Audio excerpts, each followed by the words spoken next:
Bapak, Ibu, Saudara-saudari umat beriman yang saya kasih dalam Kristus Tuhan, ada momen yang paling menyentuh hati dan bisa kita jadikan sebagai bahan refleksi pada perayaan yang kita rayakan pada hari ini, ketika Yesus menghembusi Roh Kudus kepada para rasul dan berkata, "Terimalah Roh Kudus." Tindakan menghembusi Roh Kudus bukan hanya sekedar simbol penguatan atau penyemangat, tetapi ini merupakan tindakan penciptaan baru. Hembusan ini mengingatkan kita pada awal mula manusia diciptakan. Dalam Kejadian bab 2 ayat 7 dijelaskan demikian, "Ketika itulah Tuhan Allah membentuk manusia itu dari debu tanah dan menghembuskan nafas hidup ke dalam hidungnya. Demikianlah manusia itu menjadi makhluk yang hidup." Maka ketika Yesus menghembusi para murid dengan Roh Kudus, Ia tidak hanya memberi semangat yang baru kepada para murid, tetapi juga menghidupkan kembali kehidupan rohani para murid. Mereka yang sebelumnya lumpuh karena rasa takut, mati langka karena kekecewaan, dan hilang arah karena wafatnya sang guru, kini dihidupkan kembali dengan kehadiran Roh Kudus. Ini adalah momen penciptaan manusia dari manusia yang lama yang hidup karena rasa takut menjadi manusia yang baru yang penuh dan dikuasai oleh Roh Kudus. Bapak, Ibu, Saudara-saudari, momen ini juga merupakan awal mula dari lahirnya gereja. Para murid diubah bukan hanya menjadi pengikut Kristus, tetapi juga dipanggil untuk diutus menjadi pewarta kabar sukacita. Roh Kudus inilah yang memampukan para murid untuk menjadi saksi dan menjadi pewarta sukacita. Dari ruangan yang tertutup, mereka melangkah ke dunia yang lebih luas, ke dunia yang terbuka.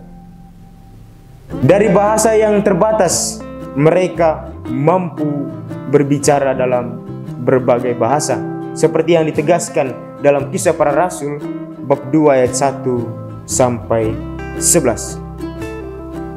Ini adalah kuasa Roh Kudus yang tidak hanya menyembuhkan luka dan rasa takut, tetapi juga meluaskan cakrawala pewartaan para murid hingga ke ujung dunia. Saudara dan saudariku yang terkasih, momen ini menjadi kesempatan bagi kita sekalian untuk bertanya dalam diri kita masing-masing. Apakah kita telah membiarkan Roh Kudus menghembusi hidup kita kembali?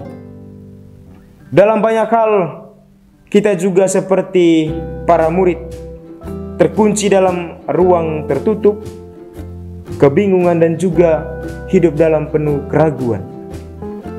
Dunia hari ini pun penuh dengan ruang tertutup, bukan hanya secara fisik, tapi juga hati yang tertutup karena luka, karena dendam, amarah, karena kebencian, dan lain sebagainya.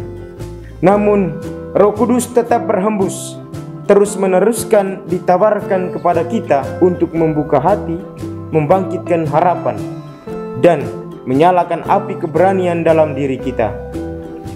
Roh yang sama yang bekerja dalam diri para rasul 2000 tahun yang lalu, kini pun bersedia untuk bekerja dalam kita, dalam diri kita masing-masing.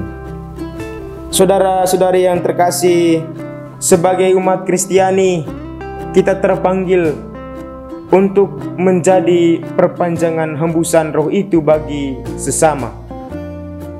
Kita dipanggil untuk menjadi penghibur bagi mereka yang terluka, membangkitkan semangat yang patah, mengampuni yang bersalah, dan mampu menciptakan damai dalam keadaan konflik.